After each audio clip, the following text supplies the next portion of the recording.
सभी बालकों और बालिकाओं को मेरा प्यार भरा नमस्कार। मैं रंजीत चौरसिया आप सभी का स्वागत करता हूं आपके इस प्यारे से YouTube चैनल जिसका नाम है रंजीत चौरसिया द फिजिसिस्ट।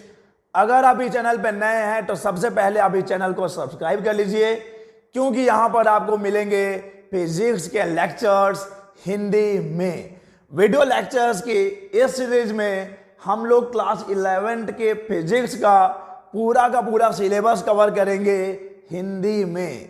साथ ही साथ IIT JEE और नीट के कॉन्सेप्ट्स को भी क्लियर करते चलेंगे। तो चलिए आगाज करते हैं इस लंबे सफर का पहले कदम से, क्योंकि सफर चाहे कितना भी लंबा क्यों ना हो उसका आगाज पहले कदम से ही होता है।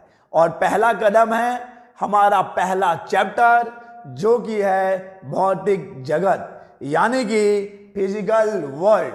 इस चैप्टर में आपको ज्यादा कुछ नहीं पढ़ना है।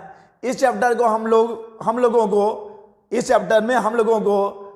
अपने सब्जेक्ट के बारे में जानना है कि हमारा सब्जेक्ट क्या है और हमारे सब्जेक्ट में हमको क्या क्या चीजें पढ़नी होती हैं। तो चलिए स्टार्ट करते हैं सबसे पहले इस सवाल से कि व्हाट इज साइंस, विज्ञान क्या है। व्हाट इज साइंस, अगर आप विज्ञान का संधि विच्छेद कर दें तो क्या हो जाएगा, वी प्लस ज्ञान यानी कि विशिष्ट ज्ञान। विशिष्ट ज्ञान ही विज्ञान है। लेकिन चलिए जानते हैं कि यह शब्द इंग्लिश में जो साइंस है, हिंदी में जिसको आप विज्ञान कहते हैं, उसकी उत्पत्ति कैसे हुई है। तो ये जो साइंस वर्ड है, जो कि इंग्लिश में साइंस है, हिंदी में विज्ञान है, इस साइंस शब्द की व्युत्पत्ति हुई है लैटिन के शब्द साइंटिया से। साइंटिया जो कि एक लैटिन वर्ड है जिसका मतलब है जानना यानी कि टू नो। साइंस जिसे आप हिंदी में विज्ञान कहते हैं, साइंस शब्द की व्युत्पत्ति हुई है लैटिन के शब्द साइंटिया से, और लैटिन में साइंटिया का मतलब है टू नो यानी कि जानना। यानी कि जानना ही विज्ञान है। लेकिन अगर मैं आपको जानता हूं तो क्या यह विज्ञान हो गया? ना ना ना, ऐसे ही जान पहचान को विज्ञान नहीं कह सकते। हमने पहले ही बोला कि विशिष्ट ज्ञान को विज्ञान कहा जाएगा, और वो विशिष्ट ज्ञान क्या है?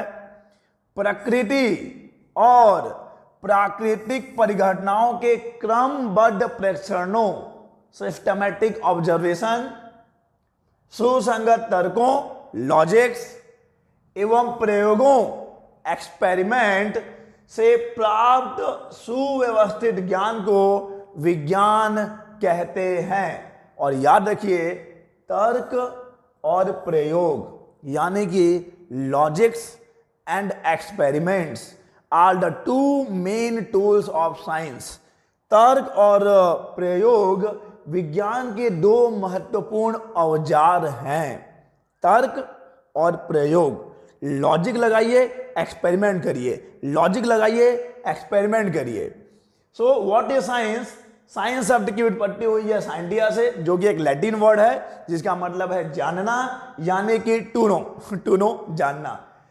लेकिन कैसे? जान पहचान तो विज्ञान नहीं है, तो क्या है? विशिष्ट ज्ञान विज्ञान है। और विशिष्ट ज्ञान क्या है? प्रकृति और प्राकृतिक घटनाओं के क्रमबद्ध प्रेक्षणों, सुसंगत तर्कों और प्रयोगों से प्राप्त सुव्यवस्थित ज्ञान, सिस्टमैटिक नॉलेज होना चाहिए। सुव्यवस्थित ज्ञान को आधा अधूरा ज्ञान नहीं है, सुव्यवस्थित ज्ञान को विज्ञान कहते हैं। तो यह है विज्ञान, साइंस, साइंटिया, विज्ञान। चलिए आगे देखते हैं कि व्हाट इज फिजिक्स। फिजिक्स क्या है? भौतिकी क्या है? भौतिकी क्या है? फिजिक्स क्या है? देखिए, इंग्लिश में जो फिजिक्स है, जिसे आप हिंदी में भौतिकी कहते हैं, तो पहले ये जानते हैं कि ये जो फिजिक्स वर्ड है उसकी व्युत्पत्ति कैसे हुई है। फिजिक्स जो कि हिंदी में है भौतिकी, फिजिक्स शब्द की व्युत्पत्ति ग्रीक शब्द फ्यूसिस से हुई है। फ्यूसिस ये ग्रीक शब्द है। साइंस जो वर्ड है वो लैटिन वर्ड से आया है, साइंटिया से, जिसका मतलब है जानना। लेकिन जो फिजिक्स है ये आया है ग्रीक वर्ड फ्यूसिस से, और इस फ्यूसिस वर्ड का मतलब है ग्रीक में नेचर, नेचर यानी कि प्रकृति।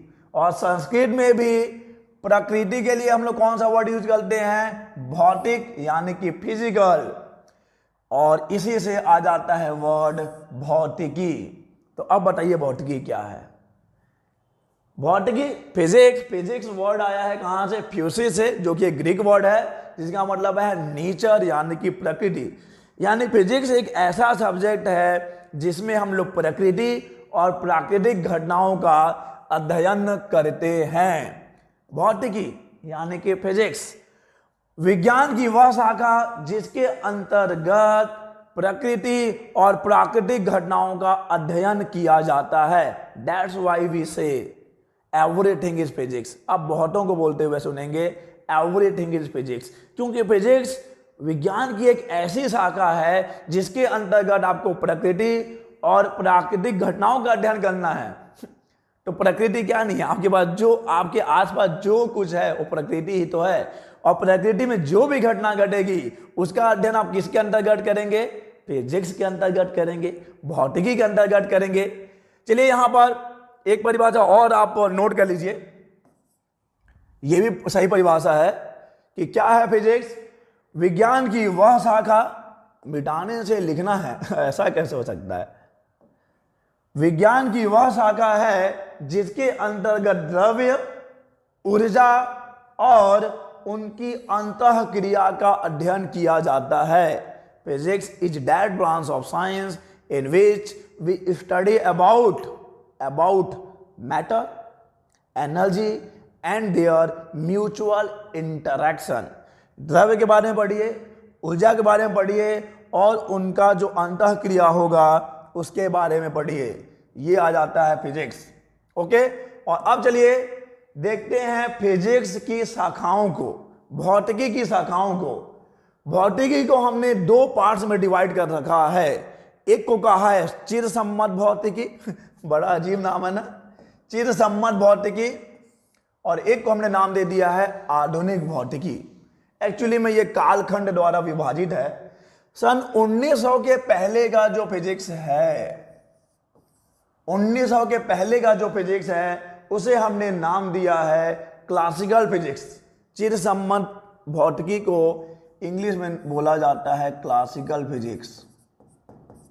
क्लासिकल फिजिक्स जो कि सन 1900 के पहले का फिजिक्स है। सन 1900 के बाद का जो फिजिक्स है, सन 1900 के बाद का जो फिजिक्स है, के बाद का फिजिक्स, यहां पे लिखना था सन 1900 के पहले का फिजिक्स।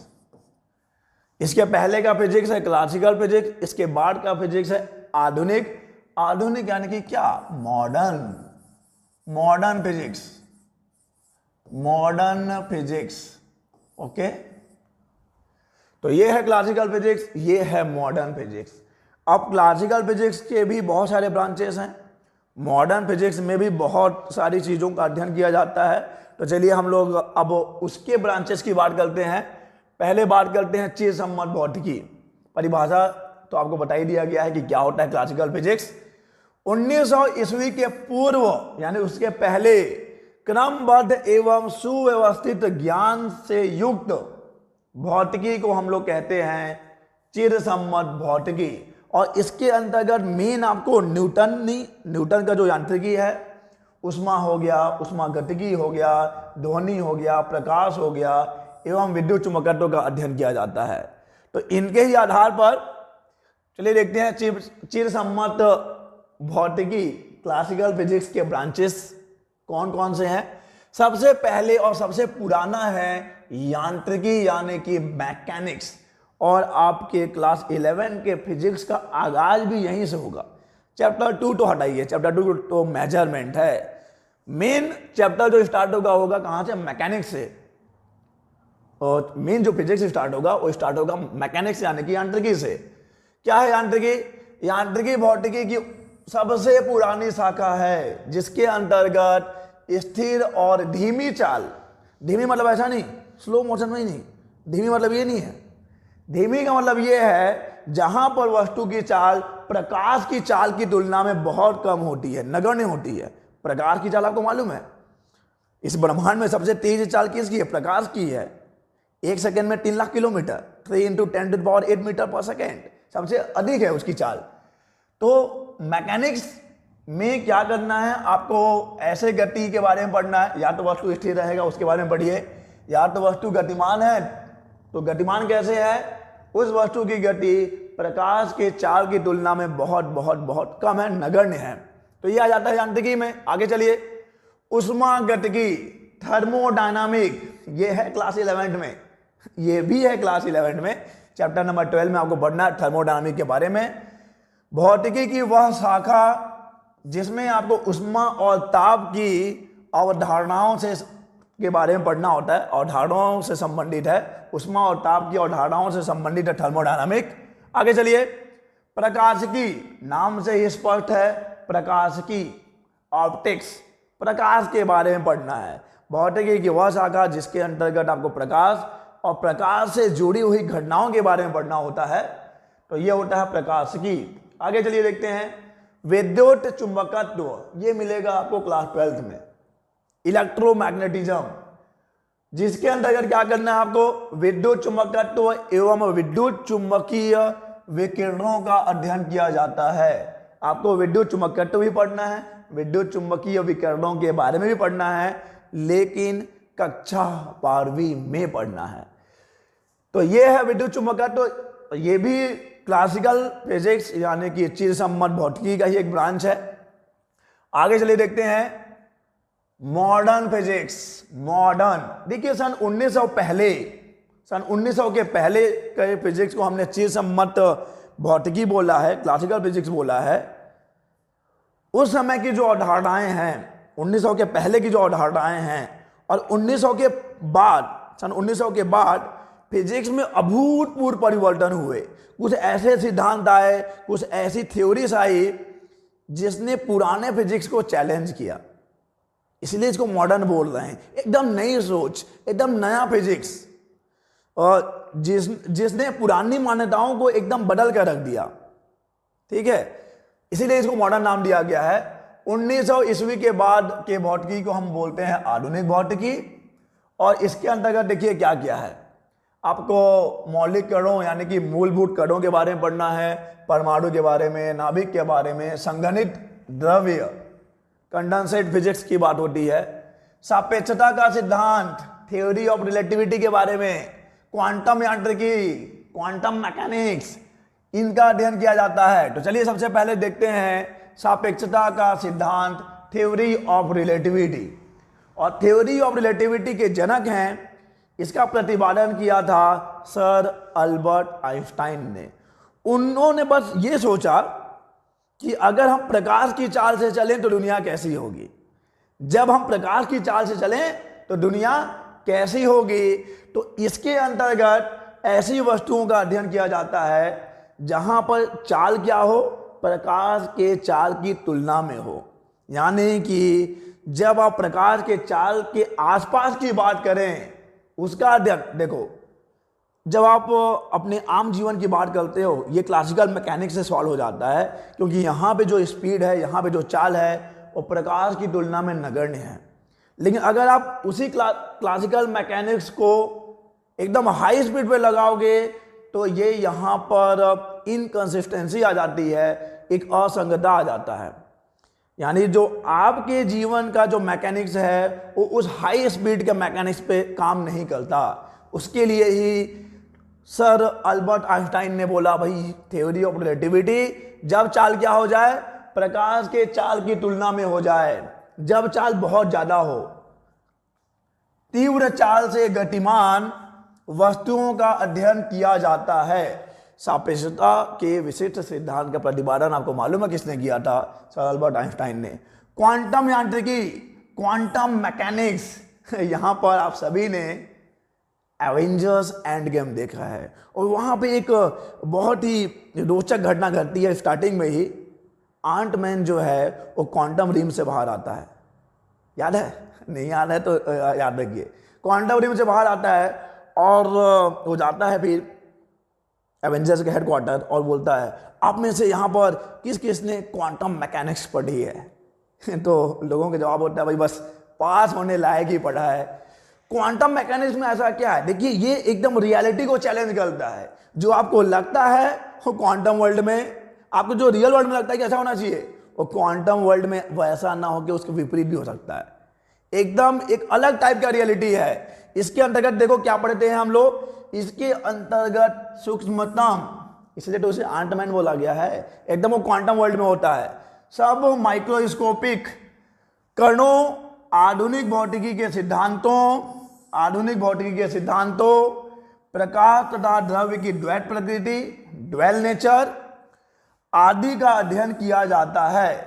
सन 1901 में हाइजेनबर्ग ने एक सिद्धांत दिया, अनसर्टेनिटी प्रिंसिपल, अनिश्चितता का सिद्धांत, और उसके बाद ही क्वांटम यांत्रिकी का प्रादुर्भाव यानी कि स्टार्टिंग हुई इस वाले प्रिंसिपल से। अब जैसे जैसे फिजिक्स में आगे बढ़ेंगे आपको ये चीजें पढ़ने को मिलेंगी।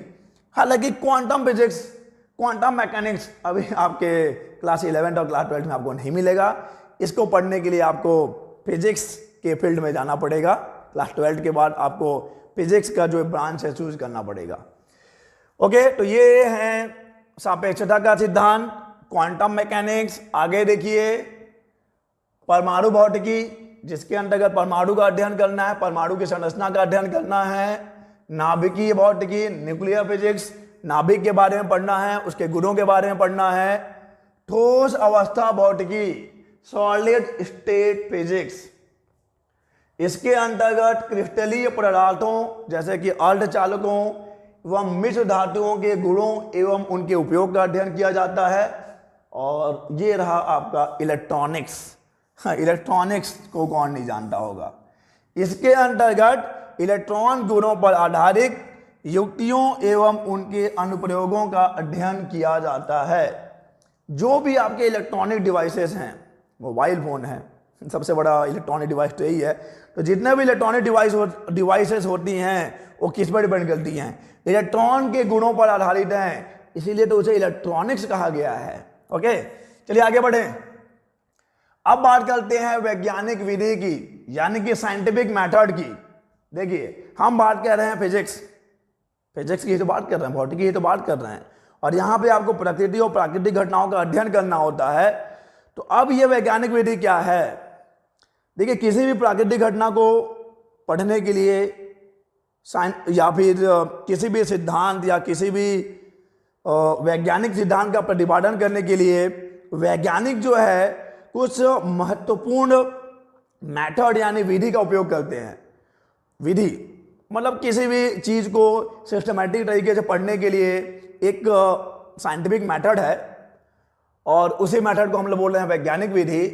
प्रकृति और प्राकृतिक परिघटनाओं के संबंध में ज्ञान प्राप्त करने की सुव्यवस्थित व्यवस्था, उपागम यानी कि अप्रोच को वैज्ञानिक विधि कहते हैं। किसी भी चीज को एकदम सिस्टमैटिक तरीके से जानने के लिए साइंटिस्ट जो एक मेथड यूज करते हैं वो है वैज्ञानिक विधि यानी कि साइंटिफिक मेथड। अब देखिए किसी भी, हम साइंटिफिक मेथड की बात कर रहे हैं, साइंटिफिक मेथड में 4 स्टेप हैं।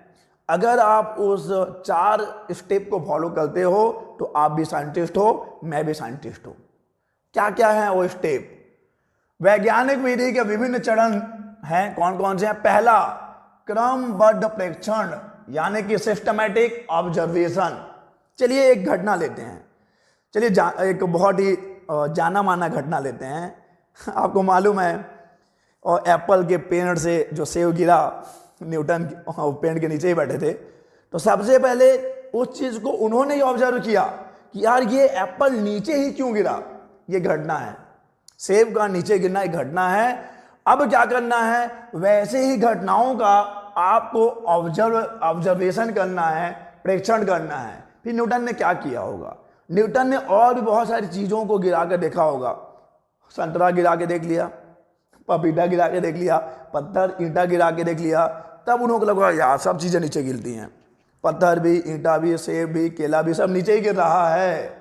तो ये क्या है? ये है ऑब्जर्वेशन, सिस्टमेटिक ऑब्जर्वेशन है। आप बकायदा एक बनाते हो ना, आप लैब जाते हो, आप ऑब्जर्वेशन टेबल बनाते हो, तो आपको सिस्टमेटिक ऑब्जर्वेशन करना है किसी भी घटना का, कि कौन कितने किलो का एप्पल गिरता है, कितने किलो का एप्पल नहीं गिरता है, कौन सा एप्पल किस एंगल पे गिरता है, ये सब सिस्टमेटिक ऑब्जर्वेशंस हैं। तो कोई भी घटना आपके पास है तो उस घटना से जुड़े हुए बहुत सारे ऑब्जर्वेशन आपको लेने होंगे, सिस्टमेटिक ऑब्जर्वेशन लेना होगा, क्रमबद्ध प्रेक्षण करना होगा। तो प्राकृतिक घटनाओं को समझने के लिए नियंत्रित प्रयोग करते हुए क्रमबद्ध प्रेक्षण लेते हैं। एक प्रयोग करिए, प्रेक्षण लीजिए, क्या गिराने पे कितने तेजी से गिरता है, क्या नहीं, केवल उसी की बात नहीं करेंगे, वो हमारे पहचान का है इसलिए हमने उसका एग्जाम्पल लिया है। बाकी कोई भी घटना जो अभी तक समझ में नहीं आई है, उस घटना को अगर आपको समझना भी है तो इन चारों स्टेप को आपको फॉलो करना पड़ेगा। ओके, सबसे पहले आप क्या करोगे? क्रमबद्ध प्रेक्षण लोगे, और उस क्रमबद्ध प्रेक्षण को लेने के बाद परिकल्पना का निर्माण करेंगे। Formation of hypothesis, formation of hypothesis, इसमें क्या करना है? आपके पास जो ऑब्जर्वेशन है उस ऑब्जर्वेशन के आधार पर आपको कार्यकारी नियम बनाने हैं। यार ऐसा होने पे ऐसा हो रहा है तो ऐसा होने पे ऐसा होगा, कुछ सर्कमस्टेंसेस में, कुछ विभिन्न परिस्थितियों में ऐसे ऐसे हो रही हैं तो ऐसी ऐसी परिस्थितियों में चीजें ऐसी होंगी। आपको क्या करना है? कार्यकारी नियम बनाने हैं, जिसे हम कहते हैं परिकल्पना। आपने जो भी प्रेक्षण लिए हैं उन प्रेक्षणों के आधार पर आपको हवा में बात नहीं करना है, आप वैज्ञानिक हो, आप साइंटिफिक मेथड की बात कर रहे हो।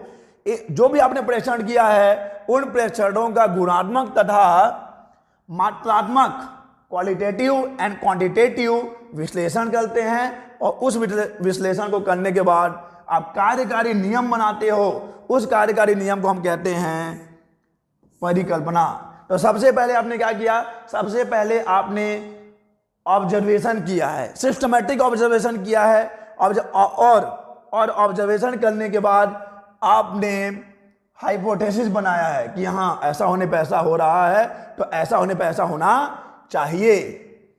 और अब आपने जो परिकल्पना की है उसका परीक्षण करना पड़ेगा, टेस्टिंग ऑफ हाइपोथेसिस।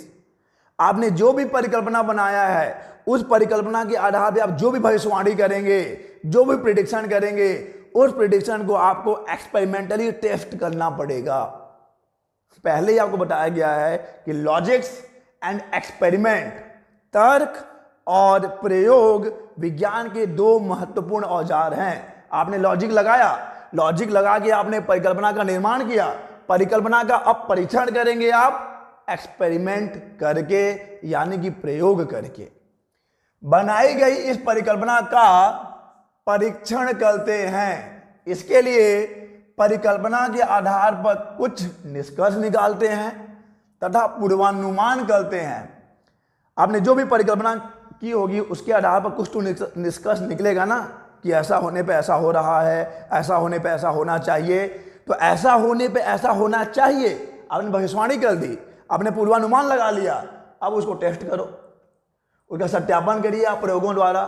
और अब अगर प्रयोगों द्वारा आपके परिकल्पना का परीक्षण हो जाता है, प्रयोगों द्वारा आपके निष्कर्षों का या पूर्वानुमान का सत्यापन हो जाता है, तो उसे हम लोग सिद्धांत मान लेंगे, तो उसे सिद्धांत मान लिया जाएगा।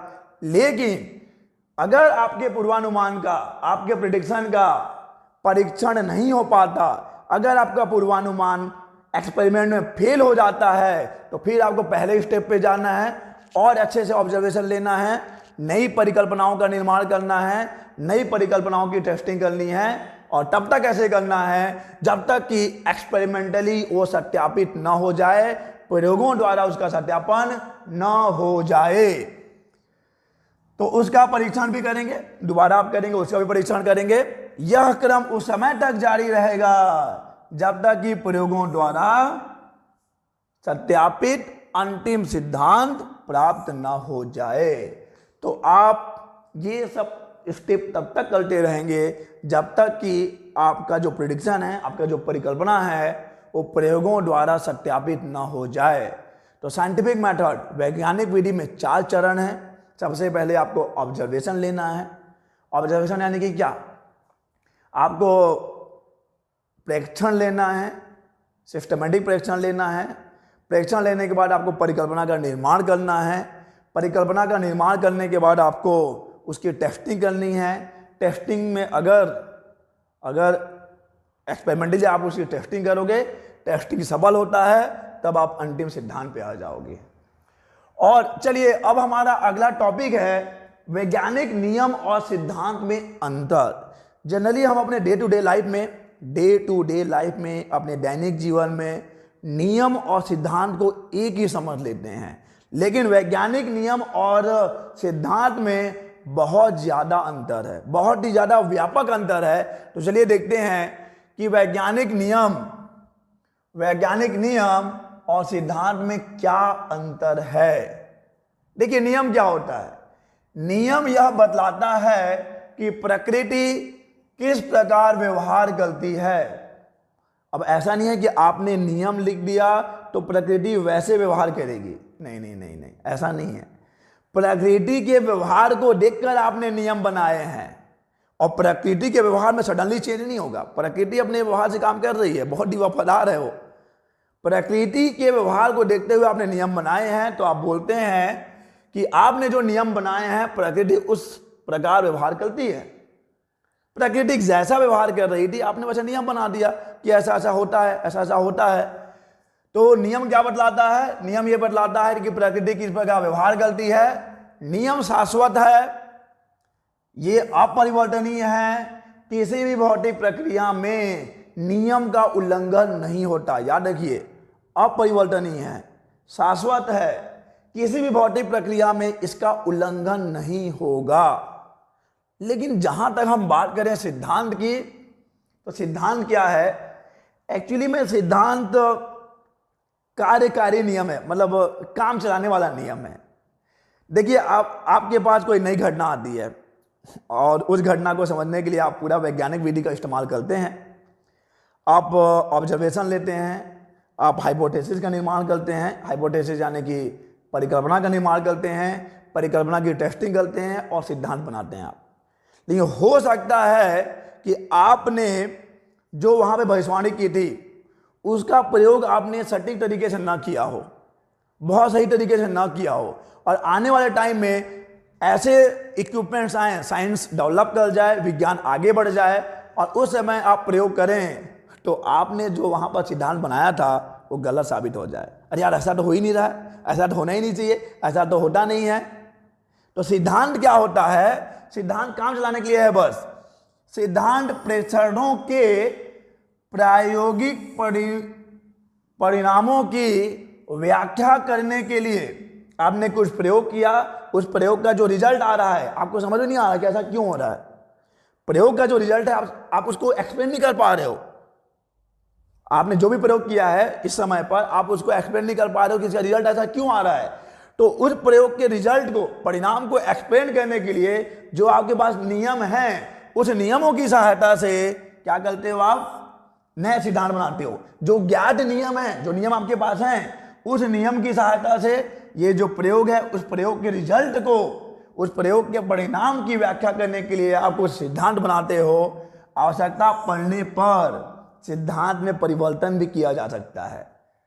जैसे जैसे साइंस आगे बढ़ेगा, जैसे जैसे आपके पास और भी अच्छे अच्छे इक्विपमेंट्स होंगे, तब आपके प्रयोग के रिजल्ट कुछ और आएंगे, और जब प्रयोग के रिजल्ट कुछ और आएंगे तो आप वहाँ पे और भी अच्छे नियम लगाकर, और भी दूसरे नियम लगाकर अपने सिद्धांत में परिवर्तन करते रहोगे। तो याद रखिए कि वैज्ञानिक नियम और सिद्धांत में बहुत अंतर है। नियम शाश्वत है, अपरिवर्तनीय है, लेकिन सिद्धांत जो है उसमें परिवर्तन हो सकता है। वो केवल काम चलाने के लिए है, अभी के लिए फिलहाल। चलिए आगे बढ़े, और अब हम बात करते हैं इस चैप्टर के सबसे इंपॉर्टेंट टॉपिक, प्रकृति के बलों की। प्रकृति में बल, फोर्सेस इन नेचर। सबसे पहला सवाल कि बल क्या है। हम जानते हैं बल एक बाह्य कारक है जो क्या करता है, जो किसी वस्तु के आकार में या आकृति में परिवर्तन कर सकता है या परिवर्तन करने का प्रयास करता है। यानी बल जो है वो चेंज प्रोड्यूस करता है, परिवर्तन कर सकता है। वस्तु की चाल में परिवर्तन कर सकता है, वस्तु अगर विरामावस्था में है तो उसमें परिवर्तन कर सकता है। तो चेंज को प्रोड्यूस करना, ये है बल का कार्य। ओके, तो force is an external cause, बल एक बाह्य कारक है। ओके, और आपने बहुत सारे बलों के बारे में पढ़ा होगा, गुरुत्वाकर्षण बल हो गया या घर्षण बल हो गया, श्यान बल, अभी आप श्यान बल आपने नहीं पढ़ा होगा, श्यान बल हो गया। तो ऐसे बहुत सारे बलों की आपने बात की होगी या आपने बहुत सारे बलों के बारे में आपने सुना होगा। लेकिन प्रकृति में जितने भी बल हैं, प्रकृति में जितने भी सारे बल हैं, वो सभी 4 बलों के अंदर आते हैं। प्रकृति के मूलभूत 4 बल हैं, फंडामेंटल फोर्सेस ऑफ नेचर इसको कहते हैं। प्रकृति में जितने भी बल हैं इन 4 बलों के अंदर ही आएंगे। हाँ, अभी मैं आपको एक इंटरेस्टिंग बात बता दूं कि मैं ये वीडियो रिकॉर्ड कर रहा हूं मई 5, 2021 को, और अभी पिछले 1-2 महीनों में ऐसी चर्चा चल रही है। चर्चा बहुत पहले से, कयास बहुत पहले से लगाए जा रहे थे, लेकिन पिछले 1-2 महीने में कयास और ज़्यादा बढ़े हैं कि प्रकृति का 5वां फोर्स भी है, प्रकृति में 5वां मूलभूत फोर्स भी है। हाँ, आप इसके बारे में YouTube पे और अच्छे से देख पाएंगे। मैं भी इससे संबंधित वीडियो बनाऊंगा, तो आप वहाँ भी देख सकते हैं। लेकिन अगर आप अभी देखना चाहते हैं तो फटाक से जाके देखो, लेकिन पहले इस लेक्चर को कंप्लीट कर लो बच्चा, पहले इस लेक्चर को कंप्लीट कर लो। तो प्रकृति में 4 मूलभूत बल हैं। कौन कौन से हैं? सबसे पहला है गुरुत्वीय बल, यानी कि ग्रेविटेशनल फोर्स, ग्रेविटेशनल फोर्स। उसके बाद है विद्युत चुंबकीय बल, उसके बाद है प्रबल नाभिकीय बल, और लास्ट में है क्षीण नाभिकीय बल। ये कहलाते हैं प्रकृति के 4 मूलभूत बल, गुरुत्वीय बल, विद्युत चुंबकीय बल, प्रबल नाभिकीय बल, क्षीण नाभिकीय बल। ओके, ये है प्रकृति के 4 मूलभूत बल। चलिए डिटेल में इन बलों के बारे में पढ़ें। सबसे पहले बात करते हैं गुरुत्वाकर्षण बल की, गुरुत्वीय बल की।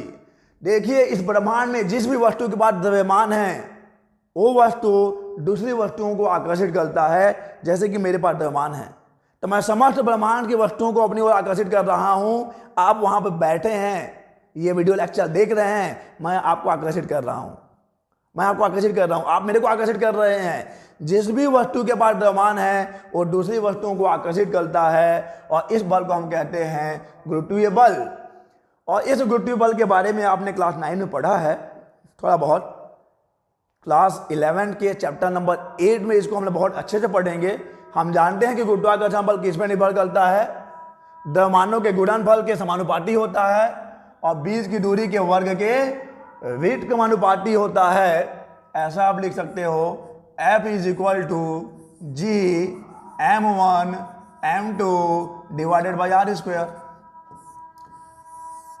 ये है द्रव्यमान के कारण जो बल लगता है, उसे हम लोग बोलते हैं गुरुत्वाकर्षण बल।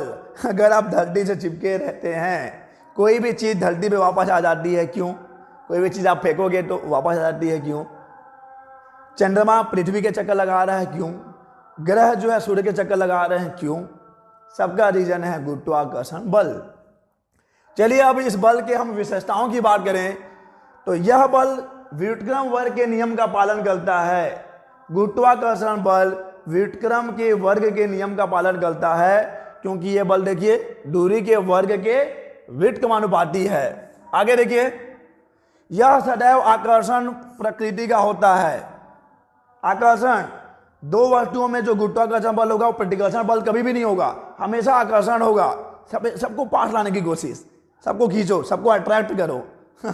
ओके, आगे बढ़ते हैं। इस बल की परास जो रेंज है बहुत अधिक होती है। यह बल अनंत दूरी तक कार्य करता है, इस प्रकार यह दीर्घ परास बल है। गुरुत्वाकर्षण बल लॉन्ग रेंज फोर्स है, दीर्घ परास बल है। मैं यहाँ पे हूँ, अभी मैं यहाँ पर, मतलब अभी मैं यूनिवर्स के किसी भी जगह पे हूँ, मालूम है आपको मैं पृथ्वी पे हूँ, और लेकिन मैं पृथ्वी पे रहते हुए यूनिवर्स के समस्त चीज़ों को अपनी ओर आकर्षित कर रहा हूँ। लेकिन मैं, तो आपको लग रहा होगा आग क्यों नहीं जा रहे हो, खींची क्यों नहीं ले रहे हो? अगर आकर्षित कर रहे हो तो अरे यार, ये जो गुरुत्वाकर्षण बल है द्रव्यमान पर निर्भर करता है ना, और मेरा द्रव्यमान बहुत नगण्य है। तो मैं पृथ्वी को नहीं खींच पा रहा हूँ, पृथ्वी मेरे को खींच ले रही है। F = G(m1 m2) / r²। द्रव्यमान जिसका एटम मान ज्यादा होगा उसका गुरुत्वाकर्षण बल भी ज्यादा होगा। तो क्या क्या चीजें बताई गई हैं आपको?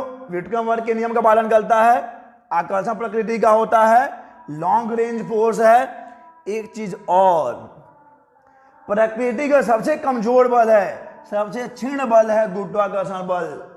प्रकृति का सबसे कमजोर बल है गुरुत्वाकर्षण बल। चलिए आगे जाने, विद्युत चुंबकीय बल यानी कि इलेक्ट्रोमैग्नेटिक फोर्स।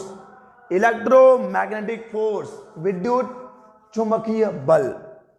दो आवेशित वस्तुओं के बीच में जो बल लगता है या दो चुंबक के बीच में जो बल लगता है उसे हम लोग कहते हैं, देखो, दो आवेशित वस्तुओं के बीच में जो बल लगेगा उसे स्थिर वैद्युत बल बोलेंगे।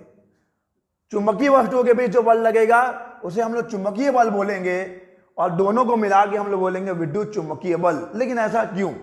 क्योंकि मैग्नेटिज्म एंड इलेक्ट्रिसिटी, विद्युत और चुंबकत्व एक ही सिक्के के दो पहलू हैं। इसके बारे में आप क्लास 12th में बहुत अच्छे से पढ़ोगे।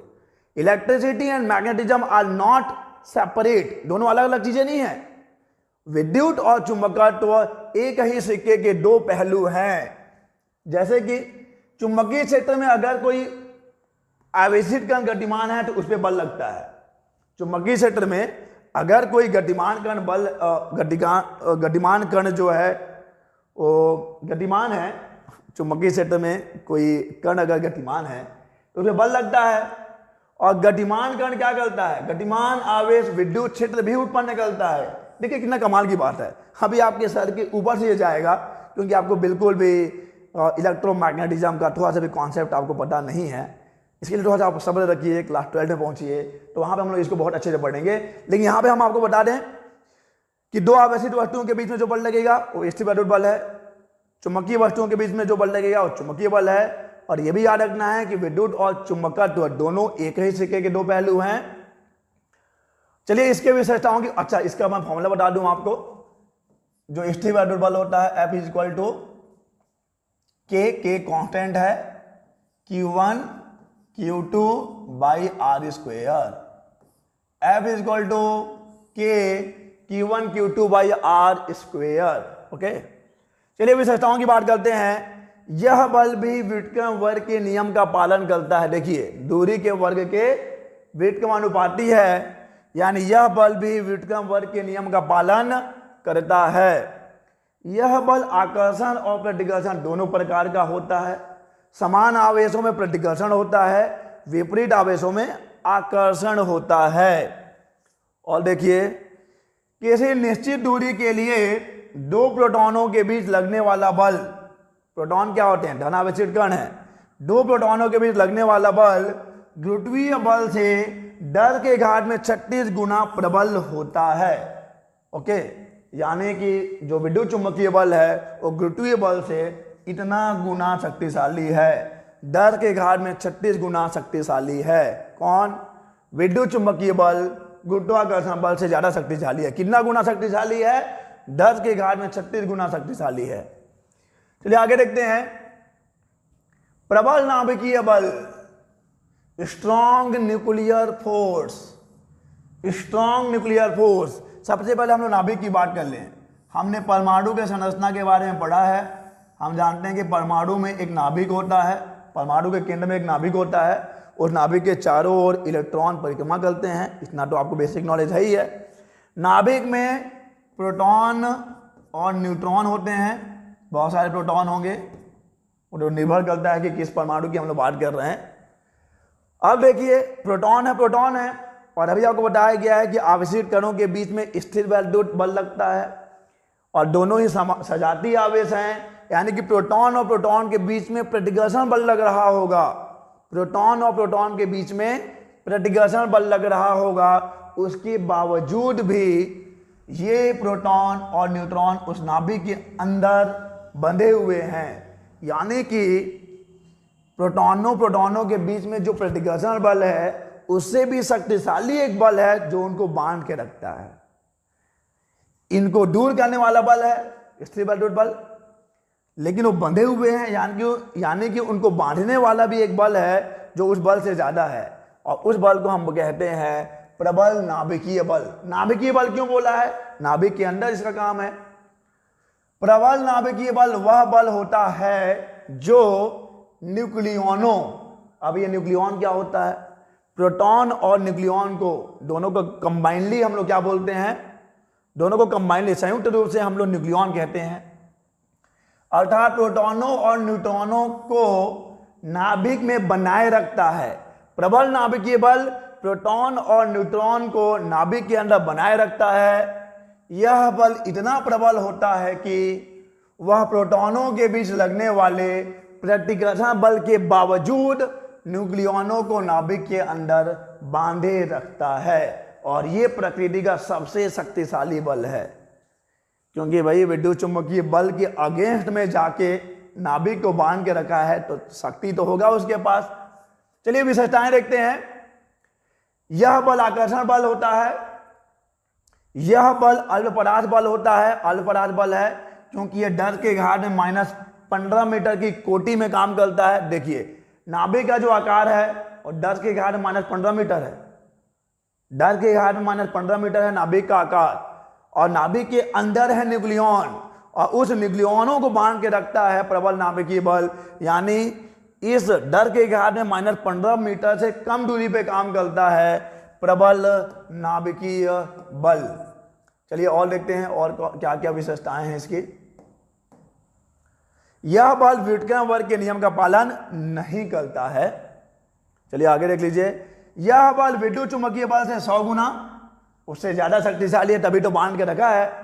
यह बल विद्युत चुंबकीय बल से 100 गुना और गुरुत्वीय बल से 10 के घात में 38 गुना ज्यादा शक्तिशाली होता है। ओके, और अब बात करेंगे हम लोग क्षीण नाभिकीय बल की, और इसको समझना सबसे ज्यादा मुश्किल है, क्योंकि गुरुत्वाकर्षण बल आपको बल को आप दिखता नहीं है, लेकिन उस प्रभाव को आप देख पाते हो। चलो यार नीचे गिर गई, ये वस्तु नीचे गिर गई, गुरुत्वाकर्षण बल है। पृथ्वी सूर्य की परिक्रमा कर रही है, गुरुत्वाकर्षण बल है। चंद्रमा पृथ्वी की परिक्रमा कर रहे हैं, गुरुत्वाकर्षण बल है, दिख रहा है। प्रबल नाभिकीय बल आपको बता देते हैं कि यार नाभिक के अंदर न्यूक्लियनों को बांध के रखता है, और आवेशों के बीच में या चुंबक के बीच में जो बल लगता है उसे हमने विद्युत चुंबकीय बल बोला है, ये भी समझ में आता है। लेकिन ये जो क्षीण नाभिकीय बल है, ये इसको आप इमेजिन नहीं कर पाते हो कि ये कहाँ लग रहा है, क्योंकि इसके लिए आपको एक दो कॉन्सेप्ट क्लियर होना चाहिए। और सबसे बड़ा जो कॉन्सेप्ट है वो है रेडियो एक्टिविटी का। रेडियो एक्टिविटी जो आपने अभी तक पढ़ा नहीं है, और इसको आप क्लास 12 में पढ़ेंगे। तो मैं कुछ एक आध चीजें बता दूं रेडियो एक्टिविटी के बारे में, तभी आप समझ पाओगे कि क्या होता है वीक न्यूक्लियर फोर्स, क्या होता है क्षीण नाभिकीय बल। देखिए जो भारी नाभिक होता है, पीरियोडिक टेबल में आप देखेंगे आयरन के बाद जब आप आगे जाएंगे, जैसे जैसे परमाणु का नाभिक का भार बढ़ता है, यानी जो भारी नाभिक है वो अस्थायी होता है। पहली बात तो आप ये याद रखेंगे कि परमाणु का नाभिक जितना ज्यादा भारी होगा, वो परमाणु उतना ही ज्यादा अस्थायी होगा। तो जो नाभिक जितना ज्यादा अस्थायी होता है, तो अस्थायी नाभिक क्या चाहता है कि वो स्थायित्व को प्राप्त कर ले, और भारी नाभिक स्थायित्व की तलाश में, स्थायित्व की चाह में अपने अंदर से अल्फा बीटा गामा कणों का उत्सर्जन करते रहते हैं, स्वतः ही उत्सर्जन करते हैं। डिटेल में देखिए, आप नहीं समझ पाएंगे, बस इतना मैं आपको बस ऊपर समझा दे रहा हूं ताकि आपको ये टॉपिक समझ में आ जाए। रेडियो एक्टिविटी क्या है मैं आपको ये समझाना चाहता हूं। भारी नाभिक अस्थायी हैं, स्थायित्व को प्राप्त करना चाहते हैं, अपने अंदर से अल्फा बीटा कणों का उत्सर्जन करते हैं।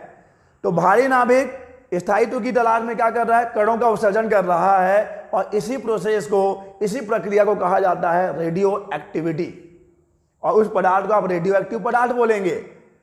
तो यह उन मूलभूत कणों के मध्य लगने वाला बल है जो रेडियो एक्टिव पदार्थों के क्षय के दौरान उत्सर्जित होते हैं।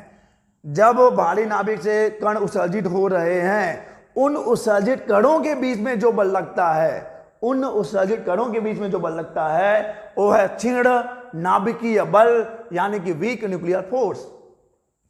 हम लोग क्लास 12 में पढ़ेंगे beta plus decay, beta minus decay, यानी बीटा प्लस 6, बीटा माइनस 6। तो बीटा 6 के दौरान इलेक्ट्रॉन और न्यूट्रॉन, न्यूट्रॉन अनावश्यक कण है, उत्सर्जित होते हैं। इनके मध्य लगने वाला बल क्षीण नाभिकीय बल है। जब बीटा क्षय होगा, जब नाभिक से बीटा, हम लोग बोलेंगे कि बीटा क्षय हो रहा है, बीटा डिके हो रहा है, तो वहां पे इलेक्ट्रॉन और न्यूट्रॉन का उत्सर्जन होगा। इनके बीच में जो बल लगेगा उसे हम कहेंगे क्षीण नाभिकीय बल। केवल इन्हीं दो कणों के बीच की बात नहीं है। जब भी रेडियो एक्टिव क्षय होगा तो वहां से जो भी कण उत्सर्जित होंगे, उन कणों के बीच में जो बल लगेगा उसे आप कहेंगे क्षीण नाभिकीय बल। विशेषताएं देख लीजिए। क्षीण नाभिकीय बल गुरुत्वीय बल से तो प्रबल है, लेकिन विद्युत चुंबकीय बल से कमजोर है और प्रबल नाभिकीय बल से और भी कमजोर है। आगे देख लीजिए। यह बल भी क्या है? यह बल क्या है? अल्प परास बल है। 10 के घात में -6 मीटर की कोटि का है। यह भी अल्प परास बल है। तो यहां पे हमने बात करी है प्रकृति के 4 मूलभूत बलों की। सबसे पहला है गुरुत्वाकर्षण बल, विद्युत चुंबकीय बल, प्रबल नाभिकीय बल और क्षीण नाभिकीय बल। अगर आपको प्रबलता के हिसाब से कि कौन ज्यादा प्रबल है, कौन कमजोर है, उसके हिसाब से अरेंज करना हो तो कैसे करेंगे? अगर मान लीजिए कि यह है गुरुत्वीय बल और यह है क्षीण नाभिकीय बल यानी कि वीक न्यूक्लियर फोर्स, और यह है इलेक्ट्रोमैग्नेटिक फोर्स, और यह है स्ट्रॉन्ग न्यूक्लियर फोर्स। शॉर्ट में इसको याद रखिए ग्वेन करके। ग्वेन, स्पाइडरमैन अगर देखा होगा, अमेजिंग स्पाइडरमैन, उसमें ग्वेन का कैरेक्टर है एक। Gravitational force, weak nuclear force, electromagnetic force, strong nuclear force. अब अगर गुरुत्वाकर्षण बल 1 है तो जो वीक न्यूक्लियर फोर्स है, जो क्षीण नाभिकीय बल है, वो 10 के घात में 25 होगा। जो विद्युत चुंबकीय बल है वो 10 के घात में 36 होगा। जो स्ट्रॉन्ग न्यूक्लियर फोर्स है वो 10 के घात में 38 होगा। प्रकृति का सबसे कमजोर बल है, सबसे कमजोर लिख देता हूं, सबसे कमजोर बल कौन सा है? प्रकृति का सबसे कमजोर बल है गुरुत्वाकर्षण बल। सबसे प्रबल कौन है? सबसे प्रबल है प्रबल नाभिकीय बल। तो इस सीक्वेंस में आप याद रखेंगे गुरुत्वाकर्षण बल, क्षीण नाभिकीय बल, विद्युत चुंबकीय बल, और यह है न्यूक्लियर फोर्स यानी कि प्रबल नाभिकीय बल। एक चीज और हम आपको बता दें चलते चलते, तो बैक चलेंगे, तो बैक चलेंगे, तो बैक चलेंगे, तो बैक चलेंगे, तो बैक चलेंगे, तो बैक चलेंगे, पीछे पीछे और पीछे और पीछे और पीछे और पीछे और पीछे और पीछे और पीछे और पीछे और पीछे और पीछे और पीछे और पीछे। 4 बलों की बात हो रही है। गुरुत्वीय बल की बात हुई, विद्युत चुंबकीय बल, प्रबल नाभिकीय बल, क्षीण नाभिकीय बल। Standard model of particle physics जो है, standard model of particle physics जो अभी तक का सबसे बोलना चाहिए कि ऐसा एक मॉडल जो पूरे हमारे यूनिवर्स को एक्सप्लेन कर रहा है, standard model of particle physics. इस पे भी वीडियो आएगा, आप देखिएगा। पहले से भी वीडियो होंगे, आप उसको देख सकते हैं। तो standard model of particle physics क्या करता है? देखिए, पार्टिकल यानी कणों की बात हो रही है, ये बहुत सारे कणों की बात करता है। इसने जो नेचर में जो भी कण हैं उन सभी कणों के बारे में एक मॉडल बनाया है। तो कुछ कण जो है वो मैटर बनाते हैं, मैटर यानी कि द्रव्य बनाते हैं, और कुछ कण जो हैं वो बलों के लिए जिम्मेदार होते हैं, बलों के लिए जिम्मेदार होते हैं। तो अब देखिए यहां पे विद्युत चुंबकीय बल, इस बल के लिए जो कण जिम्मेदार है, इस बल के लिए जो पार्टिकल रिस्पॉन्सिबल है, उसे कहा जाता है फोटॉन्स। एक को बोलेंगे फोटॉन्स की बात करेंगे। विद्युत चुंबकीय बल के लिए जो कण जिम्मेदार है वो है फोटॉन्स। प्रबल नाभिकीय बल के लिए जो कण जिम्मेदार है उसे कहते हैं ग्लूऑन्स। क्षीण नाभिकीय बल के लिए जो कण जिम्मेदार है उसे कहेंगे WG बोसॉन्स। विद्युत चुंबकीय बल के लिए फोटॉन्स, प्रबल नाभिकीय बल के लिए ग्लूऑन्स, क्षीण नाभिकीय बल के लिए WG बोसॉन्स, गुरुत्वीय बल के लिए ग्रेविटॉन्स। और ये अभी बस हाइपोथेटिकल है, हाइपोथेटिकल, यानी कि प्रयोगों में अभी ये मिला नहीं है, लेकिन इन सब के बारे में जानकारी है कि विद्युत चुंबकीय बल के लिए प्रोटॉन्स, प्रबल नाभिकीय बल के लिए ग्लूऑन्स, क्षीण नाभिकीय बल के लिए WG बोसॉन्स। तो हम ये मानते हैं कि अगर इन बलों के लिए ये सब पार्टिकल्स रिस्पॉन्सिबल हैं, तो गुरुत्वीय बल के लिए भी हो सकता है कोई पार्टिकल रिस्पॉन्सिबल हो, अभी मिला नहीं है, हो सकता है मिल जाए, उसका नाम होगा ग्रेविटॉन्स। ओके, तो चलिए इस वीडियो लेक्चर में बस इतना ही। हम लोग मिलेंगे अपने अगले वीडियो में, अगली लेक्चर में नए टॉपिक यानी नए चैप्टर के साथ। तब तक के लिए अलविदा।